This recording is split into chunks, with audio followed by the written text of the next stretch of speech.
Hour 2 Overdrive continues. Brought to you by FanDuel. Bryan Hayes, Dog Jeff O'Neill, Jamie Noodles McLennan. We got Dan Patrick coming up later in the hour. DP's take on the Bills.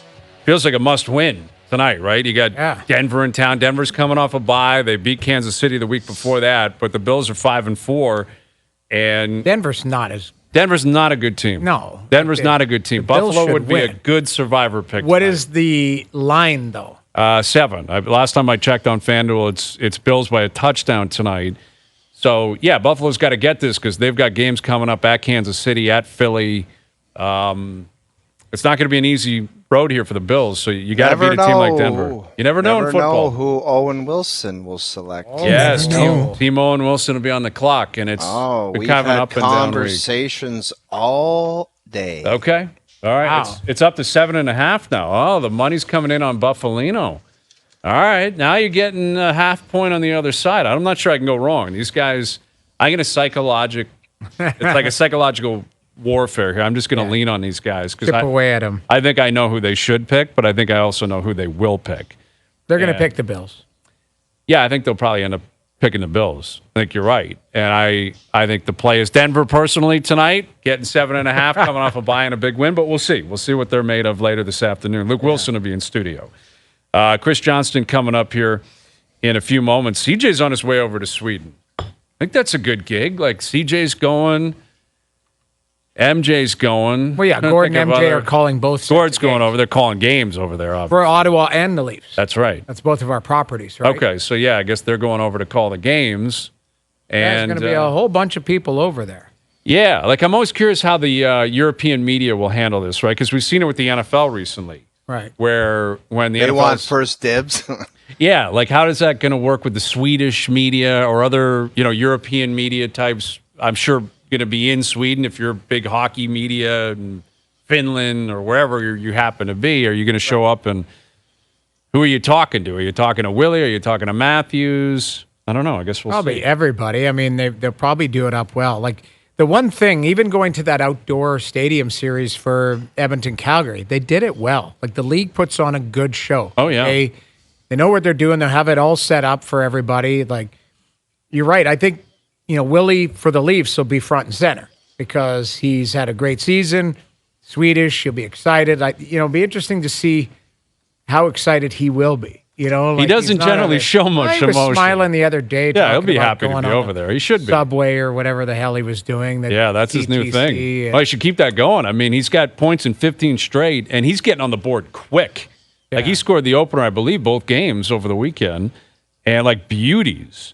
And he's on fire. Like William Nylander is on fire right now. And, his whole contract thing is going to come up over different times of the year. But I think what's important for the Leafs to do, and I've been adamant about this, and I think there's a connection to what's happening elsewhere in the country right now, is like you got to have a backbone. You got to have confidence. You got to believe in your program. And you can't buckle. There can't be this mentality like, oh, we can't lose somebody or just give him whatever he wants. Like, it's more extreme in Edmonton right now because McDavid is McDavid. Like, McDavid is such an extreme example. He's the best player in the world. They've had a terrible start. That's different. But it looks like, Jeff Jackson's the president. He was his agent. Now Chris Knobloch's the coach. Like, what's next? His dog is going to be the mascot in Edmonton? Like, everything's just about keeping McDavid happy. And for me, I don't think that's a good look. Like, you're running a team, a business. You got to put forth, like, faith in who you are, what you have. Right. And I think it's a big reason for why a lot of Canadian teams have failed over the last 30 years is because you get so caught up in that. It's like, we can't lose that guy. We'll just do whatever we have to. And it's like almost pathetic in a way. Well, like if you're gonna go by that model, we can't lose that guy, then do the right thing at the beginning. You've got the two nuggets, the two best players in the world. Put better players around them, and they have the opportunity, and they've done a lot of dumb things. I can go through a laundry list of signings and decisions where it's like, didn't need it, didn't need to do it. Didn't need to go that high, didn't need the player, didn't need the extension, could have gone a different route and had a different look as a team. Sure. Really dumb decisions. It's just like, but and that's not the coach, man. That team had 109 points last year at Edmonton and went to a conference final. Like, they've made some good decisions there. I keep coming back to play better. We're not talking about this if they were 7-6. If they're, Right. we'd be like, hey, they're off slow start. They're 2-9-1. 3-9-1. Sorry, or Yeah, they got to win the other Yeah, night. so they've got to play better, though. And I come back to it as, like, ultimately how you build your program is more about, guys buying into that program. And it comes back, if you're talking about overpaying guys just because they've had good first 15 games, you got to be careful with that. That's because it. what if Willie stumbled out of the gate here? We talking about paying him less? And that's equally as ridiculous. Like if you Right. had a poor start, all of a sudden you don't call him up and say, "We'll give you $5 million a year." Like, Right. yes, he's had a great start, and listen, they've been pretty clear and cut. They'd like to keep him around. It sounds like Willie wants to stick around, and he's been great for them. And I'd like to see him stick around. I'm a fan of William Nylander and what he Right. brings. But what I'm saying is, if your whole program and your whole mentality is Can't lose him. we're in big trouble. Like that doesn't happen in Boston. It doesn't happen in Vegas. It doesn't happen in other winning cities where they're like, we have a plan. We believe in who we are. We have confidence. We have self-esteem, and we're going to make this work. And if it doesn't, then we move on with the program. But if you're going to just think you're going to collapse if you lose one player or two players, you were screwed before you even started. Yeah. Here's Chris Johnston, our TSN hockey insider. CJ, where do you stand on all this? The Canadian markets, the power of superstar players and owners' involvement, considering, what could happen here with Willie in the future here in Toronto, what's happened in Edmonton the last few days. Yeah, I mean, there's a lot there. I think when it comes to Nylander, what I look at is his good friend David Pastrnak and the way everything went for him in Boston last year. He didn't sign his extension until March with the Bruins. There was certainly a thought throughout the year that it was always going in that direction. And, until I hear otherwise, I kind of still feel like Nylander really wants to be a Leaf and they really want to have him. And so I'm still operating on the idea that this is going to get done at some point in time, but, perhaps that'll change depending on the year. I mean, that I'm with you that you don't just react to these 15 games. It doesn't double the price or anything like that. But I mean, it certainly does make a pretty strong statement. And I think it puts a little bit more pressure on the Leafs because it's, pretty obvious to anyone watching the game how important he is to the team. CJ, everyone keeps talking about his performance, Nylander's, which has been unbelievable, and about how the price just keeps going up. And I keep thinking about the organization and the team, how it's top-heavy and everything's a squeeze, and there's not enough money to get other players, support players in depth, and it goes on, and then all of a sudden we're all just focused on hammering another guy $12 million a year or 10 or 11, and it's like, are we just going to do this again? As good as he's played, it just seems almost crazy. Well, I mean, the one thing I'll say, too, though, is look how he's played in the playoffs. And, he's been the one member of the team, I think, each of the last three playoff seasons, if I'm not mistaken, that's, been productive at that time of year. The Leafs obviously believe they're in a window where they're trying to win a Stanley Cup, and I think there's still some runway on that, especially after getting the Matthews extension done. And so, I'm not saying you have to keep him, but I think you certainly have to think really, really strongly about, how you're going to handle this because, none of us, I don't think, are going to be talking about trading him at the deadline because the team obviously, has high ambitions for this season. So how do you navigate that? I'm with you. I'm not putting my head in the sand that there's no other team that has the kind of contracts the Leafs do at the top of their books. And this appears to be another one. If they end up signing Nylander, that will be in that range. But I think you got to do it, honestly, if you're them. I mean, maybe you're considering some other moves. There is, John Tavares is 1 year away from his contract coming up. You got guys like Brody this year playing out the final year of a deal. I mean, I think there's money that can be reallocated in the next couple seasons. But I just don't see them walking away from Nylander. I guess it's possible he plays at a level that they just can't make it work. But I don't think we're there at this point yet. With Chris Johnston, our TSN Hockey Insider. So Friday night, what a coincidence. The Flames are in Toronto, and then all of a sudden Nikita Zadorov makes a trade request. What a stupid thing by his agent. Dan Milstein tweets out, get your Leaf tickets or something. I didn't quite understand what Milstein was indicating there. Like, the way I read it was like, wait a minute, did Zadorov just get traded to the Leafs? But, again, I don't think it's a coincidence that they used that weekend, this city, this media circus to get the news out. Zadorov scores on Friday, throws a big hit. But obviously we're well aware of Brad Treliving, his connection to that team, to Zadorov, to other upcoming UFAs on the back end in Calgary. What do you make of it? And how much of a Toronto connection could there be to this story? Well, I think there's an obvious and apparent one. I mean, look, Calgary seems to be at a point now where they're looking at their options with their UFAs. They have 3 defensemen, and Tanev, Zadorov, and Noah Hannafin, who are all playing on expiring contracts. Obviously, those players were all acquired at one point in time when Brad Treliving worked for the Flames. I don't think it's hard to connect the dots there, and I don't think it's unfair to. You know, in terms of timeline for this to happen, you know, I don't think it has to go down right now. I mean, I think the way the Flames are viewing the situation is that they have the ability to kind of sit back, see what the level of interest is in other places, you know, gauge the market. And, you know, typically we see most players traded in that 3-week window or month window leading into the trade deadline. So, you know, I was with you. It was kind of, you know, I was on high alert that night. I covered the game and was in the arena, and then you start to see this. And obviously we were working some of my sources, and you wonder if it's going down in real time. But I think in hindsight, it was more of just a power play to get attention, as opposed to, it wasn't as though the talks between the Leafs and the Flames were at a point where, you know, anything was imminent or, you know, got close and didn't happen. I think, you know, but it's no surprise. I mean, look, I think the Leafs will be in the market for at least one defenseman at some time before March 8th, and Calgary's got a few to sell. So it's, you know, let's keep an eye on it.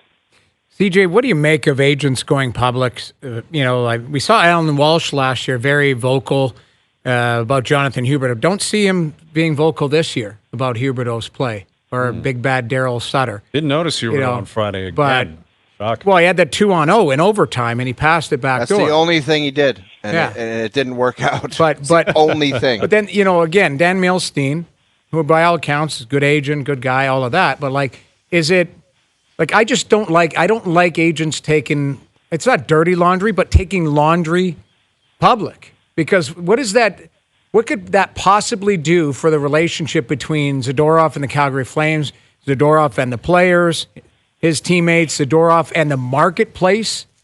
Like, you know, is it, you say it puts pressure on it, but to me that it jams up the GMs because, you know, if he was available or asked for a trade, don't you think you do that behind closed doors? If you take that public, all you're doing is shining a light on that, and it probably puts Craig Conroy in a really tough spot as far as either leverage to move forward. Like I would wait to get exactly what you wanted for the player if you decide you're going to trade him. Yeah, I mean, I think you're onto something. I mean, I heard from a couple executives that weren't directly involved in this situation who said something along the lines of this isn't good for the player. You know, the only time I think you might see it work where it's not negative is if an agent is trying to get a player moved right away, and sometimes maybe there's ways to exert some pressure in these situations. But instead, what you have here is, okay, now we all know about this formally. I mean, the truth was he was going to be traded anyway. I mean, he's the exact type of player. He would be on every trade list, you know, whether that was a public demand or not, if only because he's good. He's in the right age group, and he doesn't have a contract beyond the season. And the Flames are a team that look like they're going to be going into a little bit of a retool of some sort. So, you know, I don't know what it accomplishes. You know, I can't come out here and say I hate it because part of my job is to try to find out information. And so I might be biting the hand that feeds if I'm, you know, come out swinging against it. But I do think big picture, I'm not sure really what it does. And now you're right. So we got a night of headlines. You know, Zadorov had to do a scrum in Ottawa that they played there on Saturday after the game in Toronto, talking about it. And I'm sure, you know, it can't be that comfortable around some of his teammates. I mean, it is an unusual situation. And it rarely, you know, I just find it rarely produces an immediate action. I think this is a trade that's probably going to take some time unless things change. Well, you're not wrong. It is good for us. Yeah. Oh, selfishly, it's great for us because it's fodder for us to talk about. I'm just talking about the business part. Well, you know? I think from a Flame perspective, that what they clearly have to be thinking is they've got to quiet things down out there, and they've got to take control over, if not the messaging, the reputation of how players feel about that market. Because this almost feels like piling on a little bit. Like we saw what happened. Gaudreau walked. Then Tkachuk wanted out. Then Toffoli maybe wanted to leave. It's like now Zadorov, who's a good player, but he's not a great player. Like you're a depth defenseman. Yes, you got size.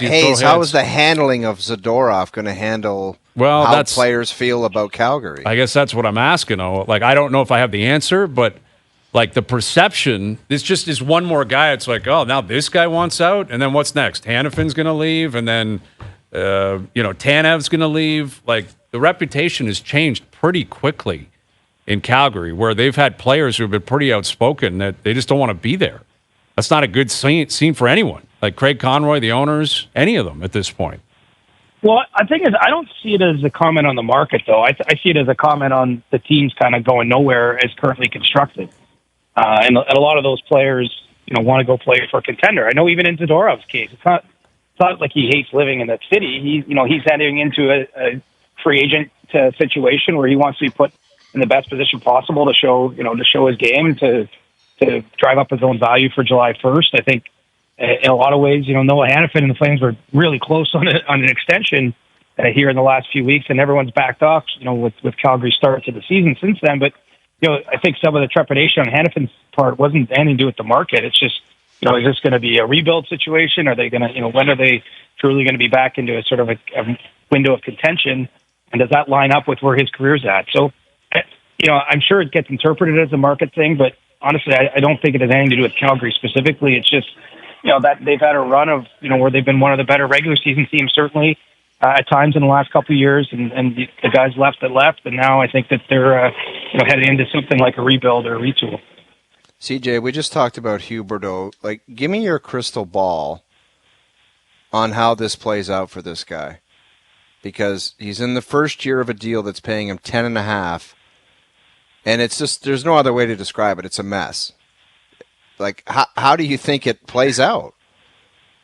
I mean, he's got to figure it out, I think. I mean, it's not to put it all on his shoulders. Obviously, the whole bunch goes into it. Line mates, usage, the system the team plays, all those things. But, I mean, I just don't see a trade or, with how many years he's left on his contract. It's not like they can consider a buyout or anything like that. I mean, I think that they're locked together, the Flames and Huberdeau, for the foreseeable future. And so, I know he's trying to work his way through it. I think they're trying to help him, thinking of maybe complimentary players or something that can get him going. But it's not a good situation. It's one of those golden handcuffs, right? I mean, fantastic contract and, sets him up to be set for life and then some.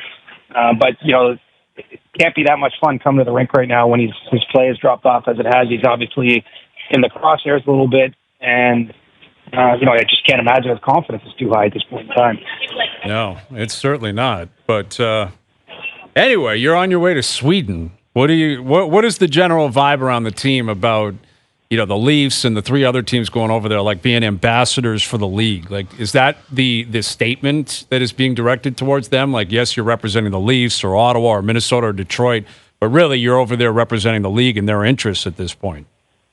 Absolutely, and I think especially for a team like the Leafs, they've had a training camp in Stockholm in the Pac Win days, but they've never been part of these games where regular season games are played in another country. And I think just with the history between the organization, going back to Borje Salming, obviously Matt Sundin, the leading Leafs point getter all time is Swedish.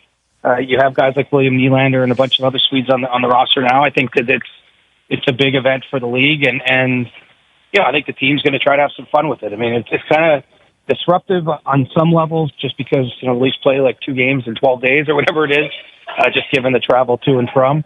But, I think that they're trying to embrace it as a unique opportunity, maybe to come together, do some off-ice bonding. I know Tampa was there in the 2019-20 season. They got off to kind of a middling start that year, and they think the 2 wins they got in Stockholm turned their whole year around. That was the first of the back-to-back cups they won. So, not necessarily predicting that for any of the 4 teams that are going over now, but I do think that there can be some good for, beyond just the experience for a team to come together and spend a lot of time and, do something that, let's face it, one of them we'll probably never get a chance to do after. Right. All right, CJ, safe travels, buddy. We'll chat with you later on in the week. Okay, sounds good, guys. Chris Johnston, our TSN hockey insider, joining us here on the Maple Toyota Hotline. Build your next dream Toyota at Maple Toyota, and check out Maple Toyota's pre-owned inventory arriving daily. It's time to Toyota. Visit mapletoyota.com. Nylander will be front and center over there. Obviously, the best Swedish player on the team. But Klingberg was reinserted Saturday. He played well. Like, we should point that out because we were really deservedly harsh on his game. He made some smart plays with the puck. He was subtle. It was quiet. It was kind of a quiet game.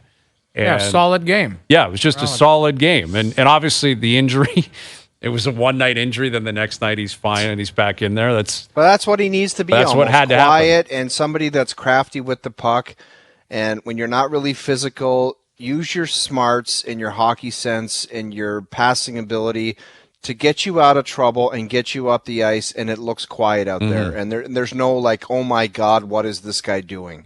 Wow. Exactly. And he's going to make mistakes. Every player does. And when you're trying to make a lot of plays with the puck and crafty plays, the ones that go awry, they really look bad, and that will happen.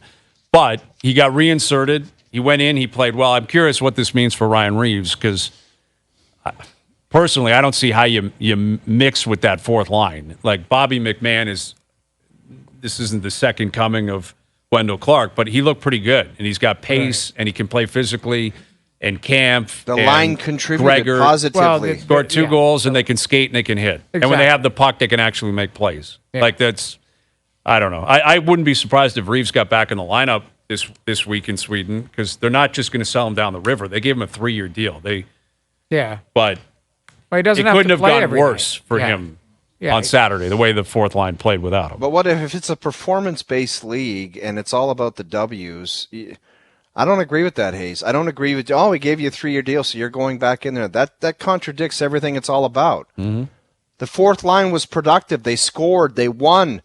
The team had a different look to it, a different vibe. And then all of a sudden, because somebody decided to sign him to a 3-year contract, he's got to go back in?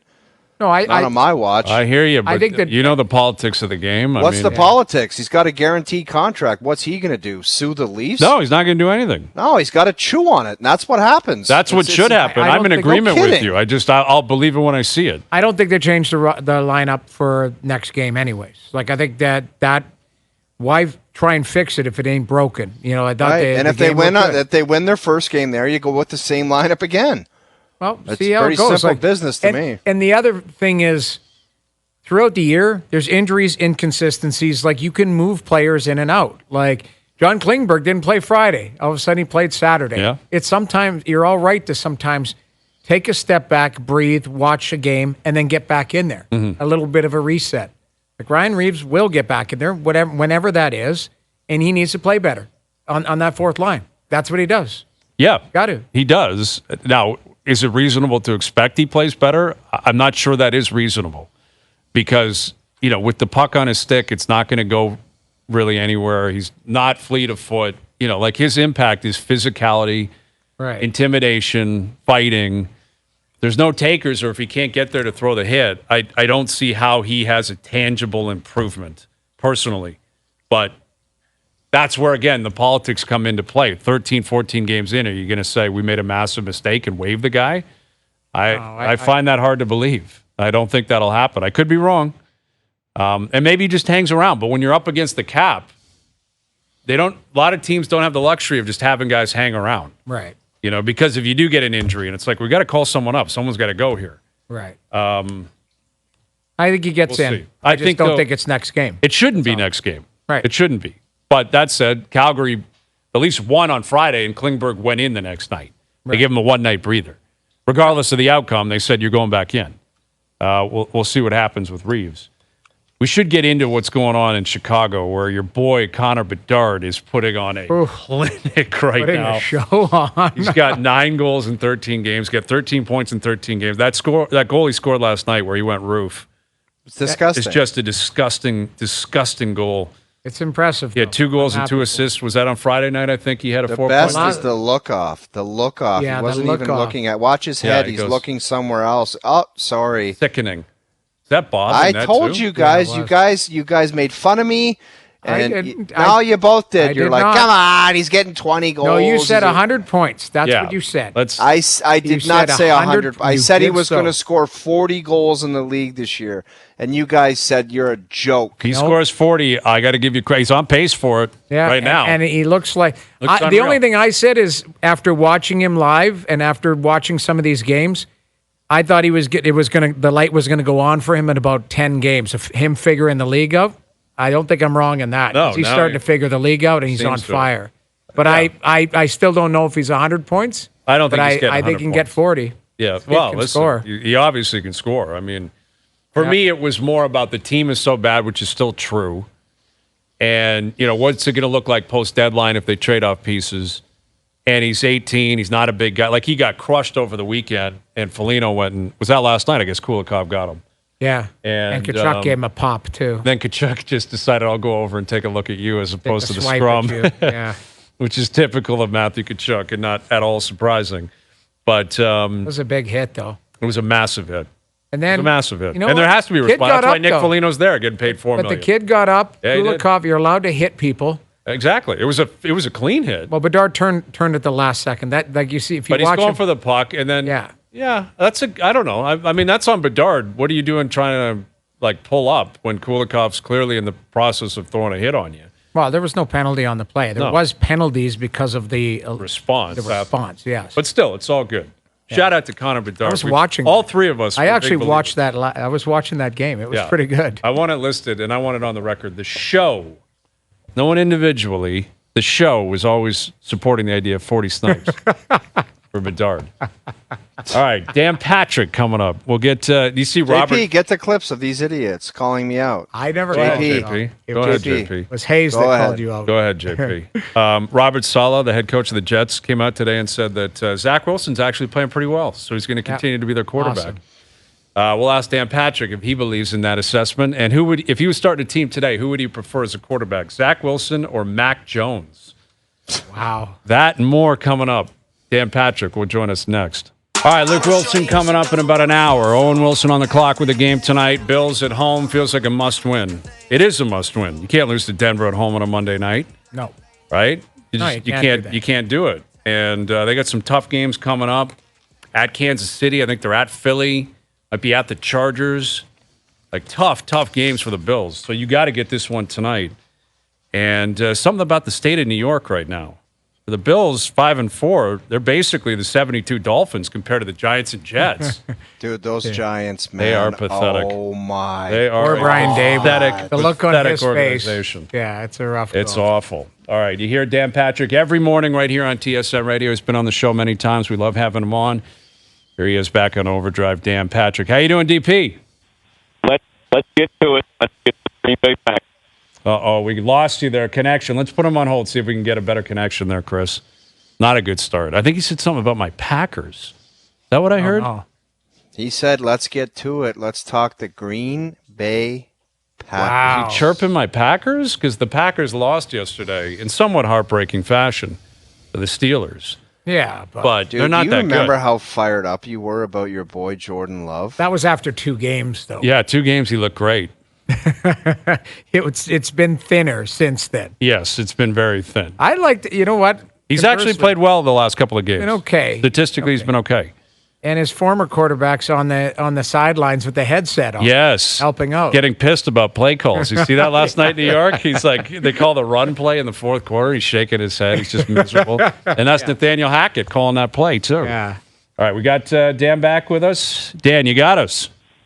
Yes. Yes. No, I thought we were going to get the Packer question out of the way. Last time we spoke, I thought you were in good hands with Jordan Love. Yeah. And I don't know if you are, but I'm a man of my word. So if I deserve to be spanked, then you can verbally spank me here.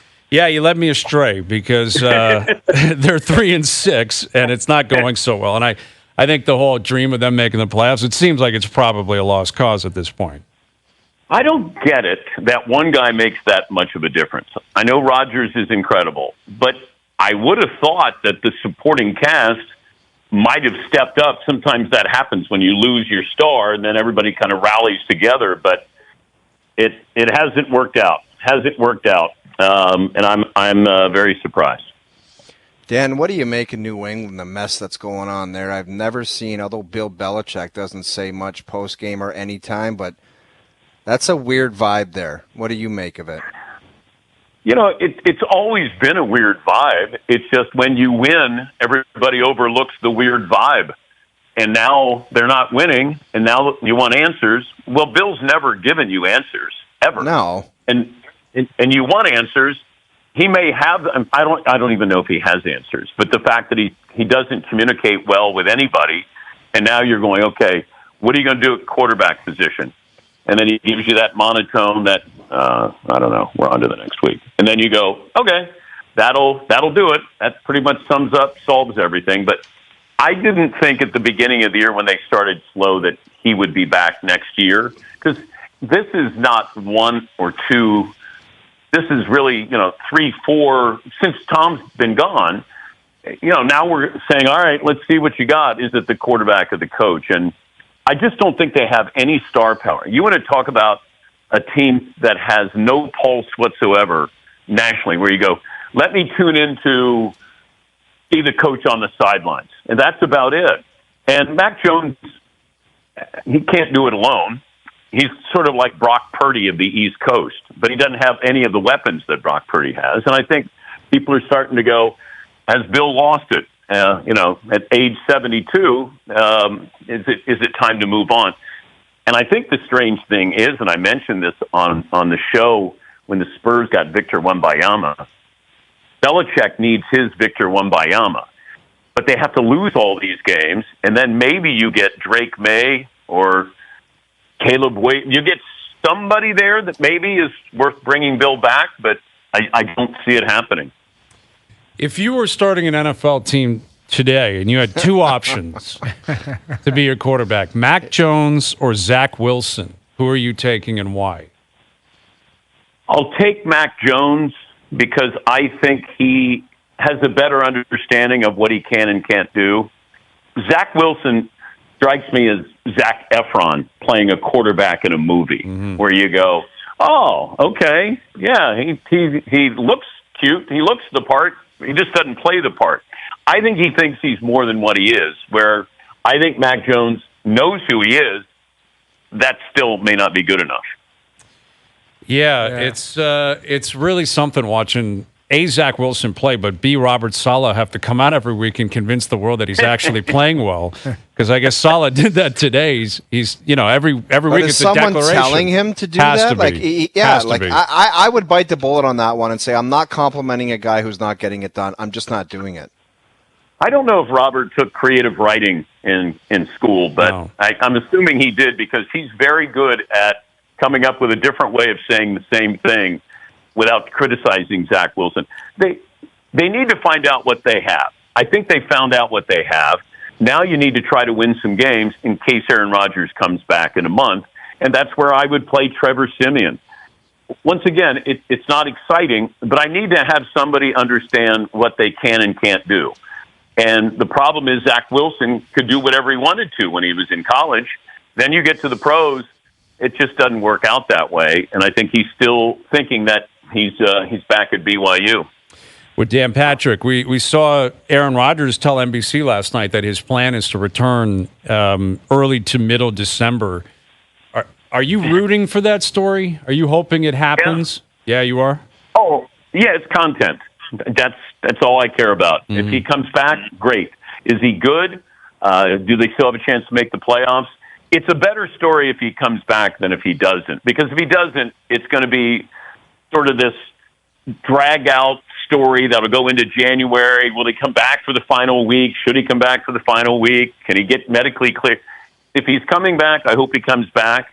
And they either, this is one of the great stories, comeback stories ever. I mean, I thought DeMar Hamlin had comeback of the year wrapped up, just getting back on a football field. Aaron Rodgers coming back from this, at least, he'll have a nice runner-up finish to DeMar Hamlin. Yeah, I have a theory on this, though, that I'm not sure Jets fans want to hear. Like, for me, what this allows, if he returns to play, it allows him to retire at the end of the year.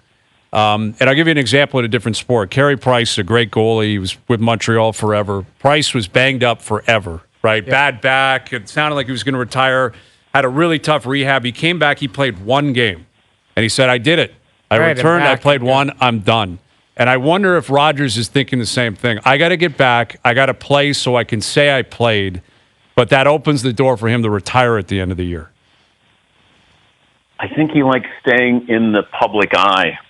I don't know Price, and I don't know his personality, but Rodgers I know pretty well, and he wants to be there. He wants. I mean, that's why he's on the sideline. He can warm up and throw passes at 3 p.m. Of course, he chooses to throw passes at 6:30 in the evening on a game night. I mean, in front of all the cameras.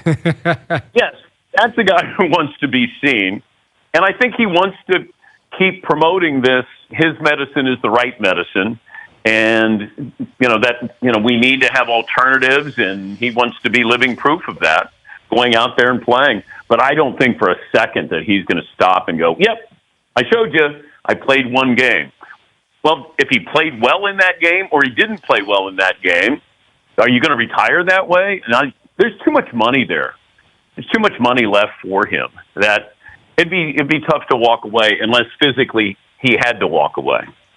How far away are we from a possible Chiefs either collapse or choke job and Taylor Swift being blamed for it? Well, I'm waiting for that. There has to be a fallout at some point.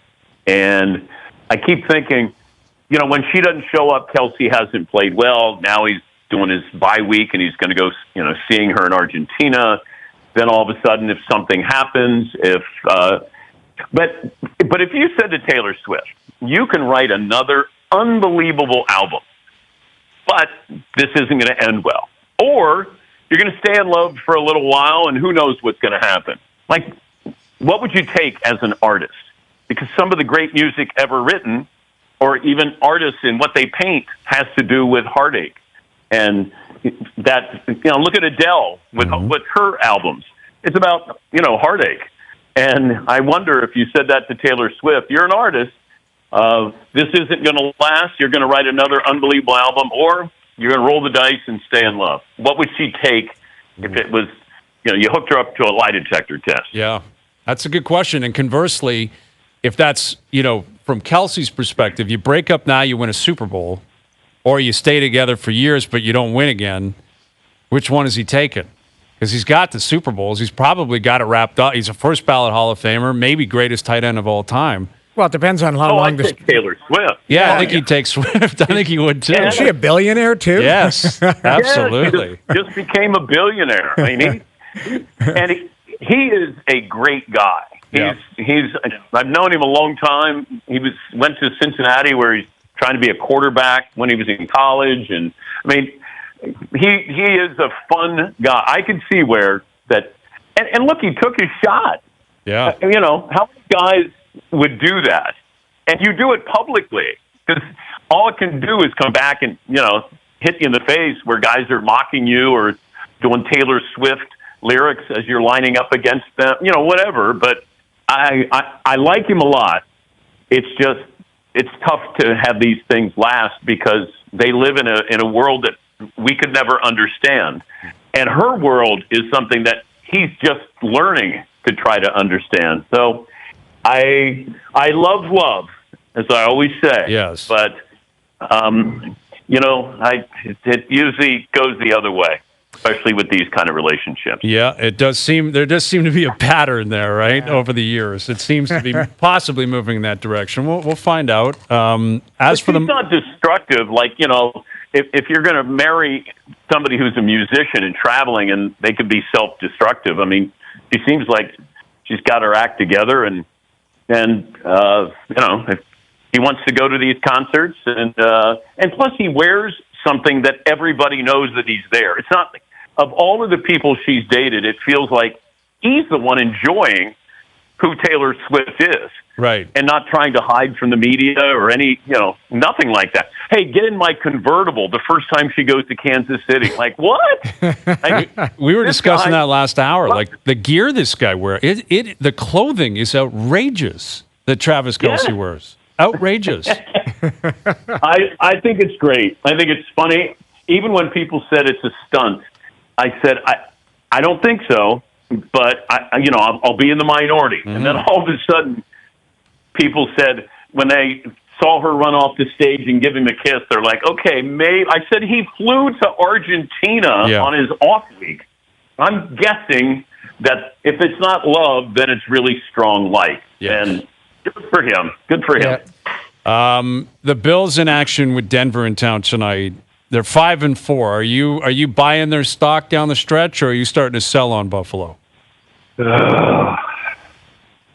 make me nervous because that schedule is really tough. You're supposed to win this game, but it's a sneaky number of 7. That means Denver is probably going to hang in there. And that would make me nervous because this Bills team can self-destruct.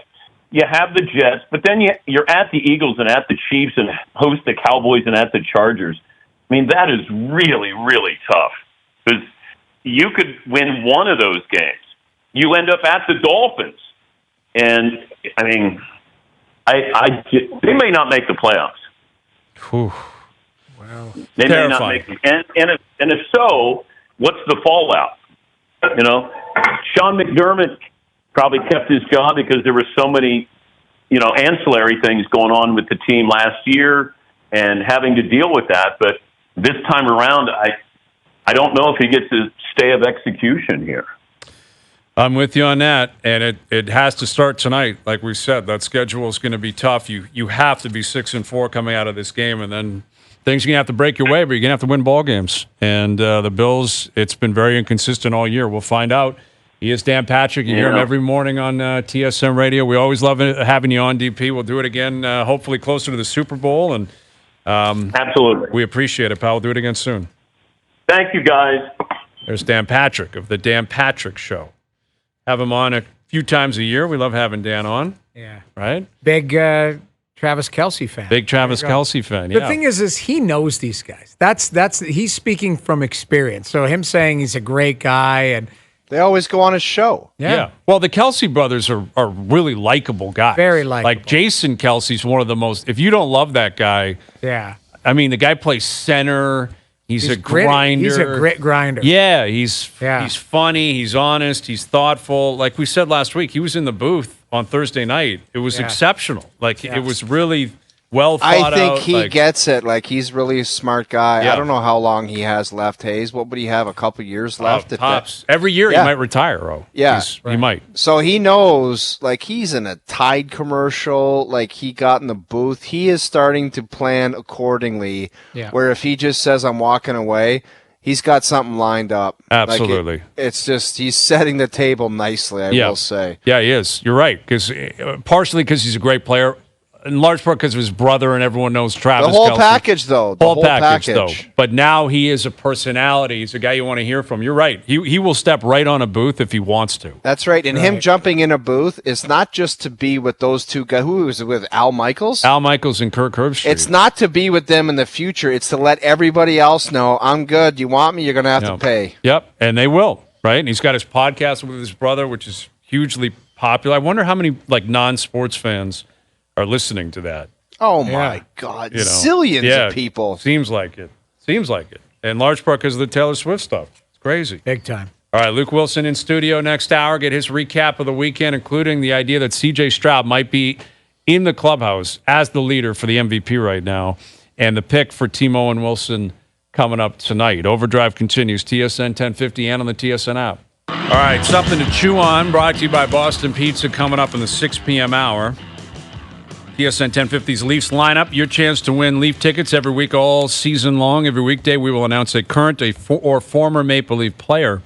And on Fridays, you'll have a chance to call in and name the Leaf lineup of the week. Today's player is Mason Raymond. Raymond.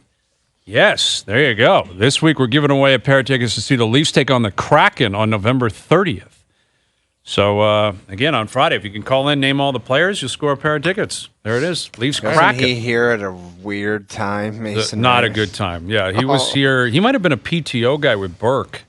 It was that era. And I forgot he was here. He signed. He ended up signing.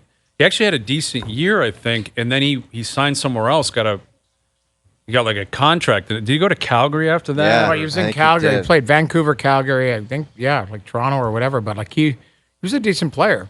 Yeah, wheels. I think he's buddies with our buddy Frankie Corrado. Yes, he probably would be. Yeah. Wheels. Frankie's her buddy. Frankie.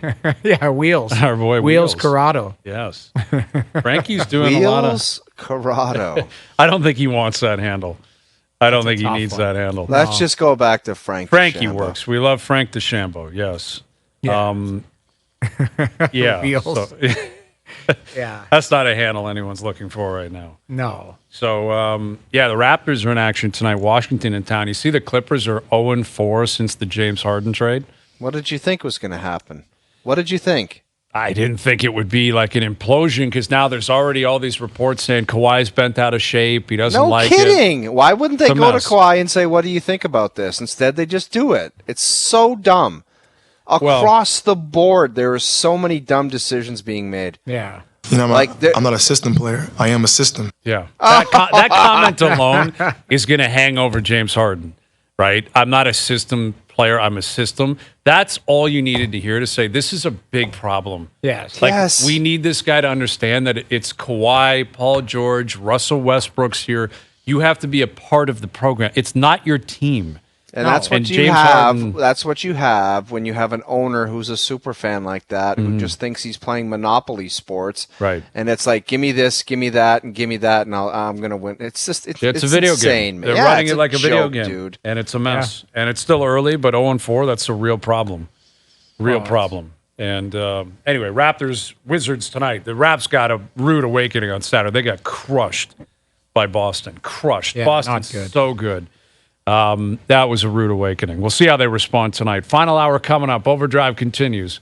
TSN 1050, soon to be up on TSN 2.